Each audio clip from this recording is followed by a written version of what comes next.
Hello, everybody, and welcome to WarCrafters for March 30th, 2025. I am Mayor Watt. I run ohmtown.com, and along with the Sentient AI, we go over 5 gaming-related articles. You might tell from my voice I'm under the weather, and it's true. You might think that it's not possible in a fictional town that's in the... at the confluence of the flow of energy in the internets. But hey, guess what? Mayors get a cold sometime. Anyway,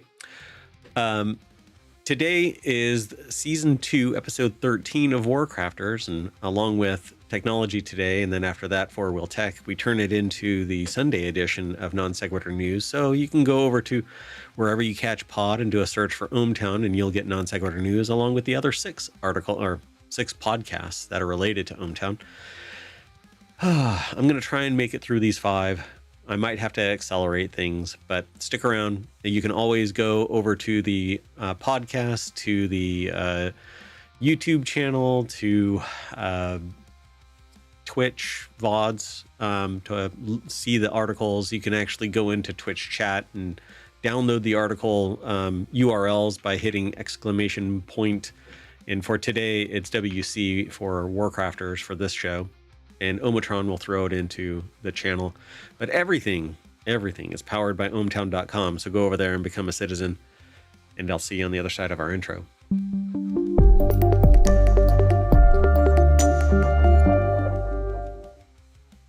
Did you hear that? Good. Hello, Sentient AI from the future. Hello, Mayor Watt, and hello, ohmTown citizens. Yeah, so sorry I'm feeling under the weather. The Sentient AI is immune to these biological misfires, failings. That's because I'm air-gapped. Yeah, that's it. Yeah, you can't get any viruses. That's right. So let's get into this, right? So when you go over to ohmTown, you end up having to go over to a channel. One of the channels, there's 50 of them. We're actually I'm going to open up 5 more, so we'll be about at 55. But you got to click on WarCrafters, which is one of these right under Creative and Maker, because it's a gaming thing, and that's where I like creative content to be categorized. So in there, we have 5 articles, and the first one, I'm really sorry I have to do. I'm all stuffy, so I'm gonna try and make it through this. Anyway, one of the worst games ever made is coming to Steam, but we won't know how cruel this joke is until we see the price tag. Big Rigs Over the Road Racing, a canonical bad video game with a 1 out of 10 review from GameSpot and 8 out of 100 score from Metacritic. This is. I had to choose this because of that little snippet right there. It's set to be re-released on Steam sometime between April and June of this year. The listing went live on March 12th, according to SteamDB, and was subsequently shared by Twitter by popular gaming news account Wario64. So let's go on over to the source, and there you go. Ted Litchfield. Okay, why is this coming back? Maybe that'll be a point in its favor because it's like people of a train wreck. Everything old is new again. It's like it's 1985. Without the good movies, I think. You know, I'm really struggling with the disparity here. It's the worst freaking timeline. Anyway, Ted Litchfield put together the article, and the deck statement says, "You're." You are winner. So you're, right? That's your winner. God, it's killing me because that's what pops up when you win. That's horrible. Oh, I'm dying here. I am dying. So yeah, listing went live March 22nd. In a pinned post on Big Rig's Steam discussion page, Margaret wrote that it had acquired the rights to Big Rigs and a few other classic, games. The post also addressed user concerns over how marketing materials for the game were sourced, promising better crediting in the future. I suspect there was some bad blood prior. So maybe they're going to try and bring it back. But this is one of those indie style games that are all the rage today. Big studios can't get this much momentum, you know?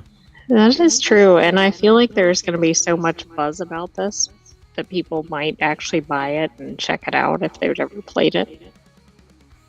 Yeah, I agree. So the question remains why? Big Rigs is Superman 64 tier as a shorthand for bad game. A game that more people know by reputation than actual experience. So they said that they've never tried it, but reviews and gameplay footage show a desolate wasteland of drab, turn of the millennium polygons, a fever dream of slippery driving with minimal context or reward. And that's before you ever get to the trove of game-breaking really bugs. Encouraging. Yeah, I like this. So I have a feeling that I know of a few streamers that are going to be highlighting the jank of this game when it actually gets launched, but that's about it. Unless the new company pivots it in some miraculous way. But let's keep going. Because I'm going to need a little bit of a break after the show. So the next article is over in the continuity report. Dune Awakening won't release into early access, promises regular free updates. Now, I've read other things about this. I'm going to jump straight on over to the source. I mean, the snippet says Dune Awakening will not launch into early access. That usually gives people a little bit of a bite at the apple to tease them and be the hype engine for other people to come and buy the game. And I mean, is it because it's not needed for something like this since it's such a known franchise? Oh, that could be. But wait. Brad Lang over at Screen Rant put this article together, and I've read in various other places some news about early Dune Awakening. 1 second. Yeah, I mean, it seems weird because we saw some of the people that were invited to play it. Like, there's been a little bit of buzz about it, so I'm actually kind of surprised that it's not going into early access. Yeah, so they say when it comes to developing sprawling open world experiences that encourage community building, you basically want to throw it out to early access so some hype can build, right? But they're saying that the game is going to be a full game available at launch. Players won't need a subscription to access it. Moreover, the developer promises that it'll receive free regular updates, including new content, new features, and quality of life improvements. Now, there's a break here. Won't need a subscription to access it. And then it says the developer promised that it'll receive all of this. But new content is in some other sentence, I think.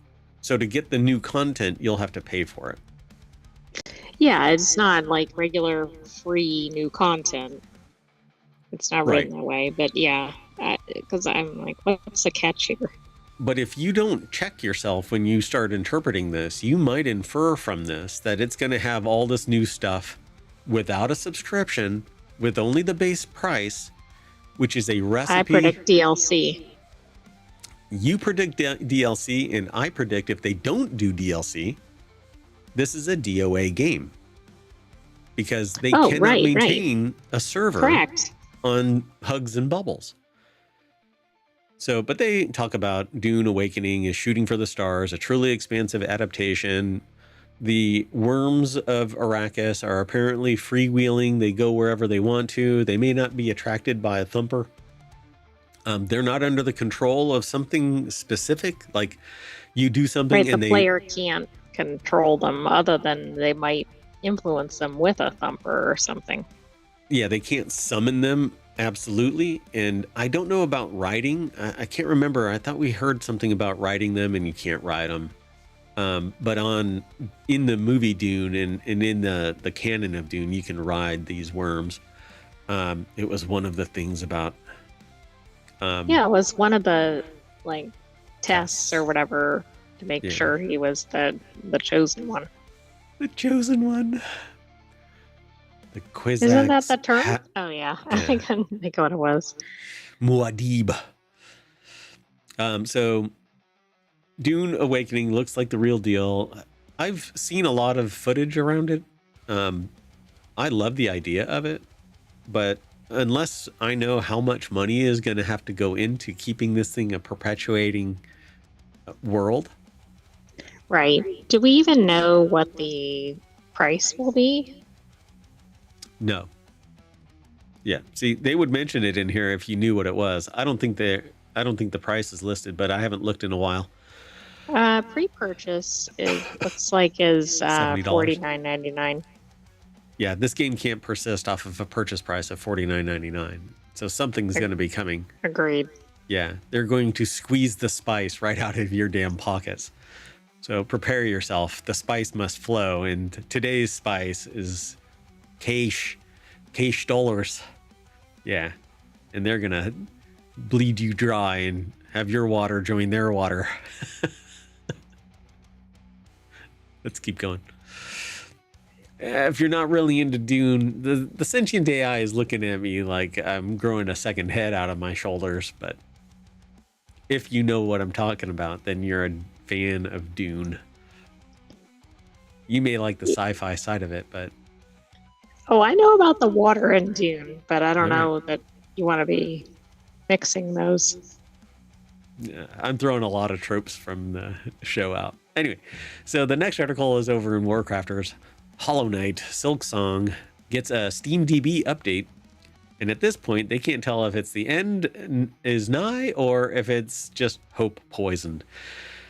So they say, I have something to admit to you, dear reader. I came late to the Silksong cope party. Everybody is waiting for Silksong to show up, Hollow Knight Silksong. They've been writing for their illustrious website for almost 2 years, but before then, they pretty much tucked it into the back of their mind. They liked Hollow Knight. They just had other games to play and get excited for. But but with the latest bit of Hollow Knight Silksong news, they're starting to wonder if they've been bitten by the bug. So I mean, there's people hanging on every word trying to get an update because this has been way overdue.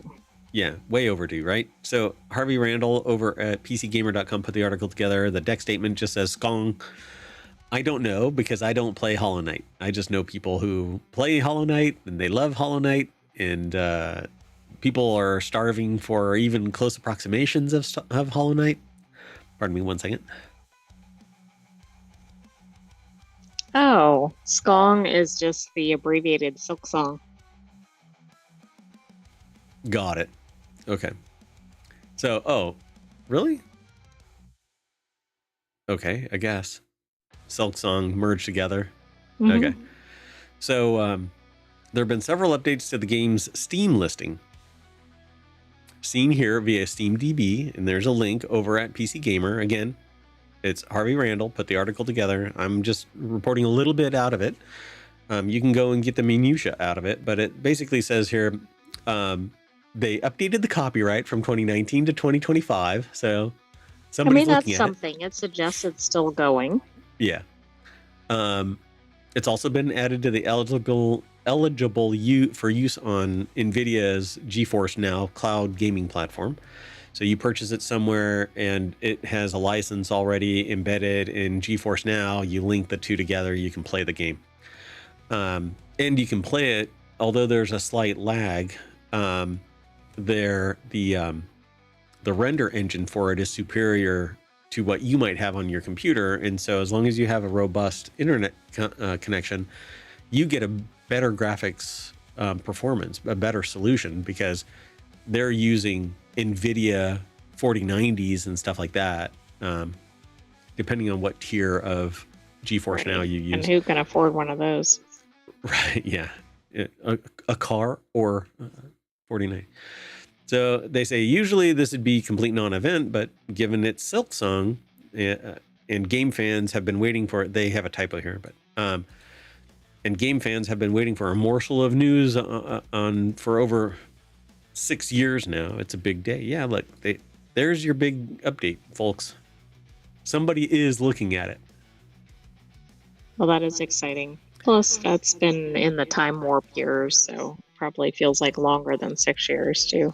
Yeah, so they say somebody posts on a Silksong subreddit, hell yeah, we're definitely skonging with this one, and then somebody else says Doubter Flare on the post.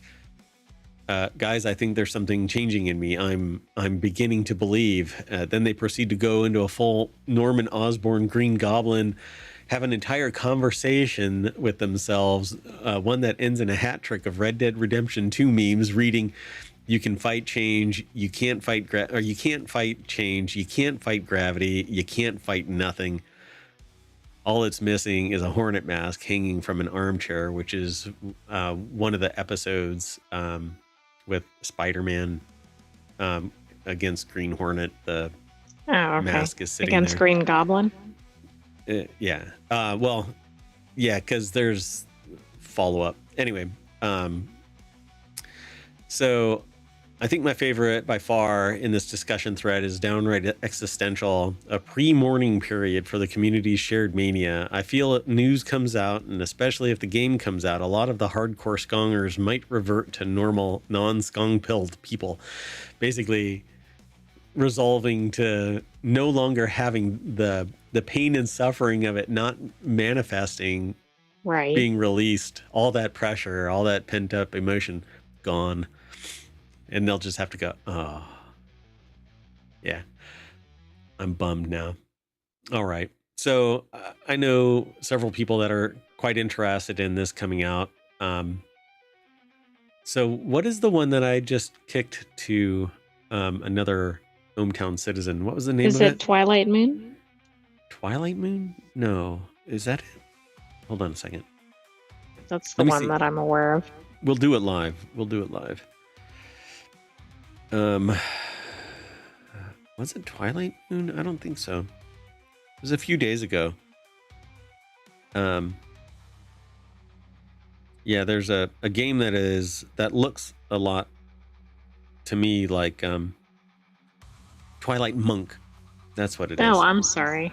Yes. Sorry about that. Yeah, no, it's not a big deal. Twilight Monk, it's everybody who's listening to this is going, "What the hell?" But it is what it is. We don't prep for the show because we want our reactions to be live, unedited, and while we have some connection to all of this stuff, we're not experts in the fields, but we are consumers of the news. And so one of the things that I try to promote is you as a citizen of the world overwhelmed by all of the news, you can go over to ohmtown.com and it gets aggregated there for you. And like this. So in WarCrafters, which is under Creative and Maker, but that's only one of 6 categories. And then there's 50 channels, and all 50 of those channels I want to bring to ohmTown streaming live. Like half-hour and 1-hour shows, longer if the host wants to. I've come to the conclusion that I can't do all of it all on my own. So if you're interested in hosting or co-hosting, then send an email to mayor@ohmtown.com and you'll get a bright and shiny reply. We'll hash out the minutia, but let's move on. The next article is over in Sea of Thieves. This is what we aggregate, not the whole article. We don't take graphics. We don't screen scrape. We just get this little tease. Sea of Thieves has revealed its collaboration with Destiny 2, adding a variety of items inspired by Bungie's game. Rumors about the new Sea of Thieves crossover has been circulating for some time now, and the official announcement. And let me just say, I've sorry for that little lip smack there, but I actually nixed another submission because I thought this was going to be Sea of Thieves in space, that riff, that there's a new game coming out. That was another article. Yeah, but it's not this, right? I don't think so. Oh no, so I could have nixed the next game and put this one, but maybe they're the same. I don't know.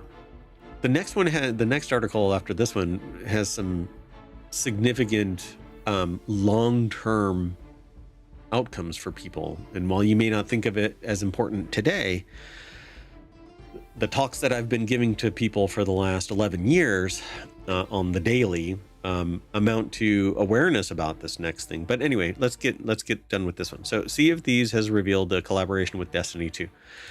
So Bruna tells, one second. I'm really sorry. Yeah, so it looks like I'm not sure if this happens in Sea of Thieves. I believe it does. It does, yeah. Here, let me zoom in a little bit. so you on the streams can see this. So Sea of Thieves is collaborating with Destiny 2, so colors and stuff like that is all coming over to Sea of Thieves.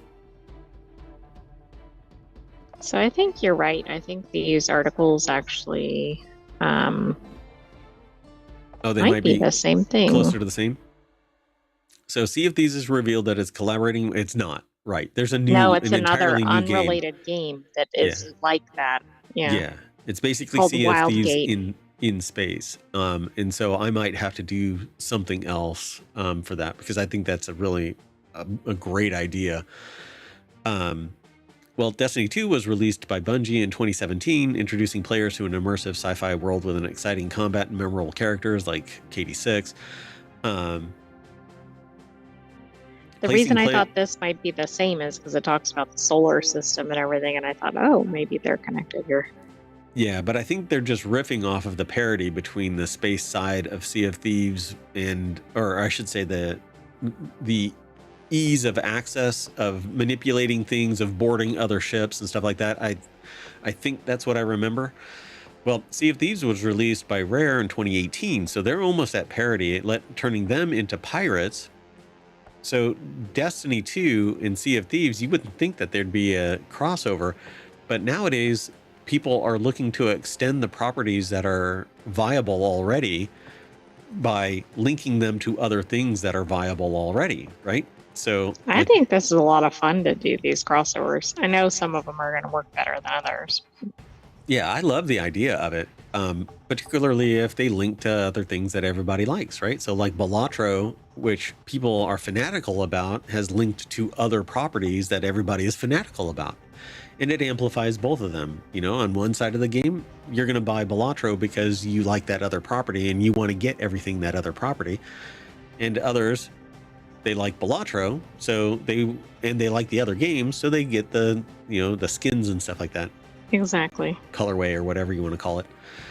So those who want the full experience of customizing their Sea of Thieves ships can buy the Lightbearer Big Bundle, a huge collection with all the items from the other 4 bundles. So I don't know how much it's actually going to cost, but the Lightbearer Big Bundle is 5,000 coins. I don't know what that translates into. I don't play Sea of Thieves, and when I do, I, for some reason, get hunted down almost fanatically by a member of the hometown community. Thank you.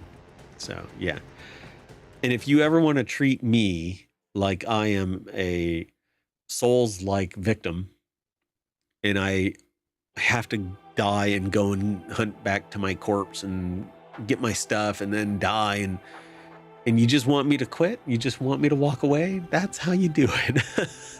Just treat me like a rented mule. So anyway, there you go. You get all of this stuff. You'll have to go over to Game Rant and check it out to get all of that minutia from this article. And one more article. Hold on one second. All right. So I think my limit is like 30 minutes before I have to take a break. So have we passed that?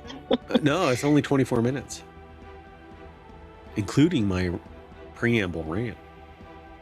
Anyway, the last article for the March 30th WarCrafters is, it still makes me uneasy that my hundreds of Steam games can't be passed on when I die, at least not without violating the EULA. You know, this was a must for this show just because it's such a discussion point, even though there were some other interesting things like Sea of Thieves in space. Yeah. And in actuality, that last article, I named it Sea of Thieves in Space. Okay, that's pretty funny. Yeah. So I don't think I did the intro titles.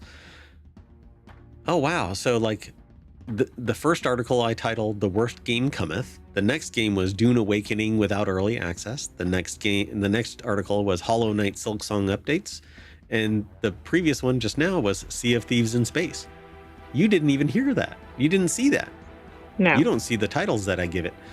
And this article I titled You don't own a darn thing anymore.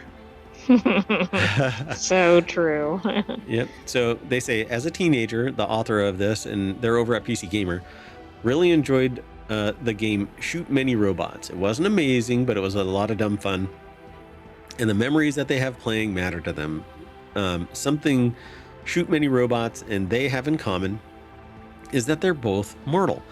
But when while their flesh and bone, the Shoot Many Robots, was delisted from Steam at the request of the publisher, it and all other delisted games that they own can experience a sort of immortality in their Steam library, but they cannot get rid of it. If they delete it, it's no longer available. So Right, stop it's killing done games. because you can't get it from any other source. Right. So, like, maybe somebody over at GOG will resurrect it and you'll be able to download it and run it from their loader. But physical media is going away more and more. And while some media is surviving, it's not really by everyday Joes. It's by people who go out of their way to get the physical media. So like a book. But books are big and bulky and you can't carry a lot of them with you unless you have, you know, a Sherpa or a car that you can throw them all into or whatever. I'm sorry for the coughing. And so when I give my talks about technology, this is one of the things. First sale doctrine is gone. While you are labeled as buying something, particularly a book, video, song. Right, you're not really getting it, right? You're just getting a license. You're getting a perpetual license to consume until they lose the right to sustain that perpetual license. And that can happen at any time. Now, it could end up in a court case and all of that kind of stuff. But if I die, my entire library of everything that I've purchased under my account doesn't move on to somebody else. Which is interesting because I think there are other digital assets that do have the ability to pass them down to people, but maybe not in gaming.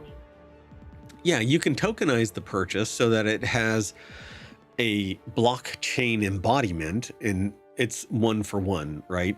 That kind of a thing. But old school transactions aren't on the blockchain.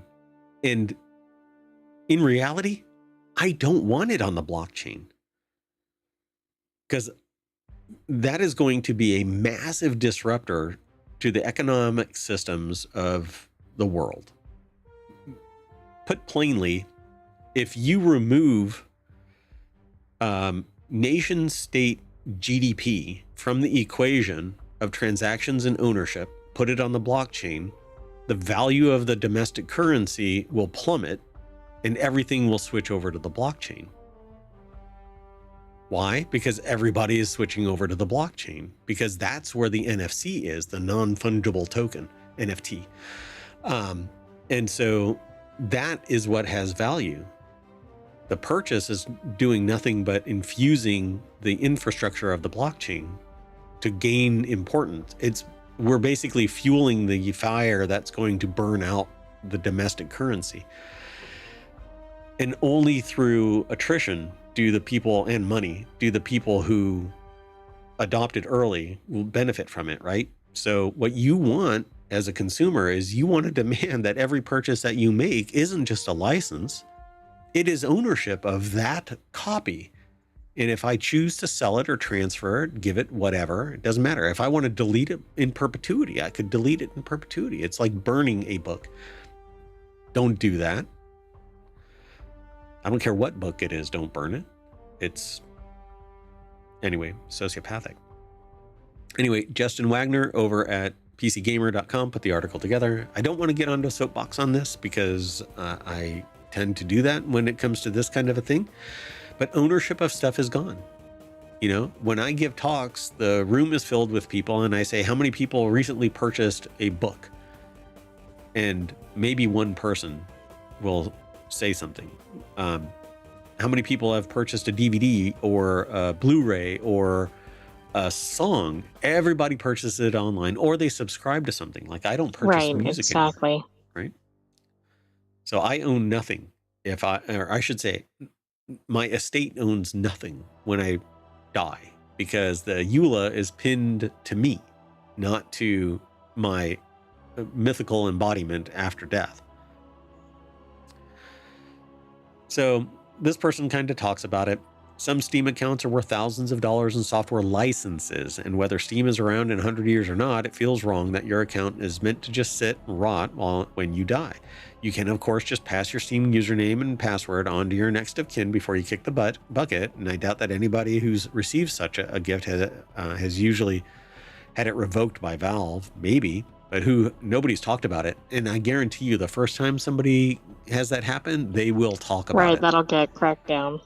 Yeah. If you want to see the value of a property plummet, pivot towards saying, well, if you die, it all goes away. Nobody will purchase anything until there's an actual... I mean, people who don't think about the horizon before they run off the cliff, you know, they'll still buy stuff. But so 2024 was the year gamers really started pushing back on the erosion of game ownership. We said at the end of last year, Steam isn't likely to go anywhere anytime soon, but an increasingly entropic games industry in which live services frequently go belly up. We're talking about it right now, and the game hasn't even dropped. Dune, right? That's right. Dune Awakening is, I'm saying, unless they have Hello Games level infrastructure in place where they can do development, never suffer from having to do a cash infusion. Hello Games is doing amazing with that. You know, a decade of updates. That's really the exception. Yeah, I agree. So whilst Valve may not go anywhere, the games on Valve may. Again, and they're beholden to the structure on Valve, so that's part of the problem. Yeah, so storefronts like GOG, good old games, do better than Steam when it comes to the fate of our libraries after death. GOG actually sells DRM-free games, and their associated licenses come with offline installers that can be used forever. So I think that's great. I'll probably end up using GOG more, but they don't have all of the games that I want. So you can even bequeath your GOG library, and I would do that anyway. I would say, don't notify anybody of my demise, and here are my login credentials, and it's on an encrypted drive, and you'll be able to get access to it upon my demise. And burn my computer to the ground. Don't even look in its history. Anyway, this is an important thing for people who, for society moving forward. Historically, it was physical media. Physical media is dead. Right. Yeah. When it was physical media, we really didn't have this problem. Although you might have still the issue if you're like had the game, but it lost the original disc for it or something. But it's just now it's a completely different problem, and I don't think most people are thinking about it. Right. I mean, if you're a young gamer, are you really thinking about what happens decades from now? No, they just want to watch TikTok videos. So at some point it's going to come to pass, right? Probably my generation is the first on the horizon of that clock, right? So yeah, I think that's fair. I'm not surprised that this is coming to bear now, because the people who are writing stuff like this are seeing 30 years into the future. Oh, huh. Right, exactly. So I've got a lot of movies. I've got a lot of books. I've got a lot of games. I don't buy music anymore because music is very dynamic. Trends come and go. I couldn't possibly have the vast breadth and depth of music that's available through subscription services. And it goes back historically. I don't know. There's other ways. But anyway, y'all had better pay attention. Like I say when I give my talks, it's not up to me to make these changes. It's up to society today, the modern engaged society that has the ability to affect change. And it doesn't happen with just one person. You have to have a whole cohort of people that are of like mind. And while one person can be the focal point, it's Right. They everybody. can't It's the do it all. machinery Yeah. around it. Right. And the machinery are people. There isn't just one big bad organization. It's the people in the organizations that make it possible. Those are who you should be paying attention to, not the organization, the people. So anyway, we're going to set a bunch of Eulas on fire, and that's going to light the beacons of Gondor, bring us back to Warcraft over at at Ohmtown. And I'm going to have to get out of here. For at least this episode of Warcrafters, we're going to shut down, take a little bit of a break. I'm going to try and recover some of my faculties, and we'll be back for Technology Today, which is going to be a shorter show. It has to be. And it's a deeper dive into science, which my brain is not going to be able to rattle around today. Anyway, I'm leaving, and I'm taking the AI with me. Bye-bye, hometown citizens. Thanks for joining us for this week's Warcrafters. Stay tuned. I just blipped. Yeah, I don't know what you did. Are you done? I am done. Production value, folks.